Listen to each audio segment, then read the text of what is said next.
Hi hello నమస్తే welcome to movie ముచ్చట. ప్రస్తుతం యూత్ ఫాలోవింగ్ ని విపరీతంగా పెంచేసుకున్న హీరో ఎవరంటే star boy Siddhu Jonnalagadda. DJ టిల్లుతో తన ప్రతిభని చాటుకొని తనకంటూ ఒక ప్రత్యేక గుర్తింపు సాధించుకున్నాడు మన స్టార్ బాయ్. త్వరలో టిల్లు స్క్వేర్ సెకండ్ పార్ట్ తో కూడా రాబోతున్నాడు. సిద్ధు వరుసగా పీపుల్స్ మీడియా ఫ్యాక్టరీ ప్రొడక్షన్ లో తెలుసు కదా మూవీ, దాంతో పాటు డైరెక్టర్ బొమ్మరిల్లు భాస్కర్ గారి డైరెక్షన్ లో జాక్ మూవీ చేస్తున్నాడు. సిద్ధు బర్త్డే రోజు జాక్ మూవీ టైటిల్ టీజర్ ని రిలీజ్ చేశారు మూవీ టీం. విషయంలోకి వెళ్తే మనం నమ్మిన పనిలో నిజాయితీగా ఉంటూ కష్టపడితే 100% రిజల్ట్ వస్తుంది అని సిద్ధు ప్రూవ్ చేశాడు. అసలు మ్యాటర్ లోకి వెళ్తే సిద్ధు కెరియర్ బిగినింగ్ లో మూవీ అవకాశాల కోసం చాలా ఆఫీసుల చుట్టూ తిరుగుతూ సైడ్ క్యారెక్టర్లు అయినా పర్వాలేదు చేయాలని చెప్పి కష్టపడేవాడంట.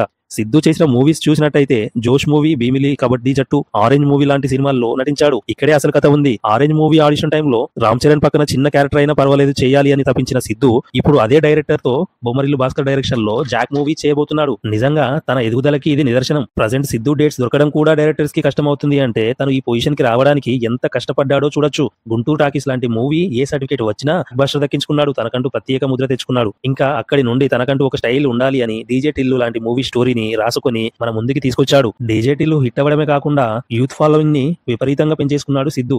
ఫిబ్రవరి 7th సిద్ధు బర్త్డే స్పెషల్ గా రిలీజ్ అయిన జాక్ టైటిల్ టీజర్ అందరినీ విపరీతంగా ఆకట్టుకుంది. సిద్ధు రాబోయే చిత్రాలు టిల్లు స్క్వేర్, తెలుసు కదా, జాక్ బ్లాక్ బస్టర్ అవ్వాలని కోరుకుంటూ హ్యాపీ బర్త్డే సిద్ధు. సినిమా బాగుండాలి. జై హింద్.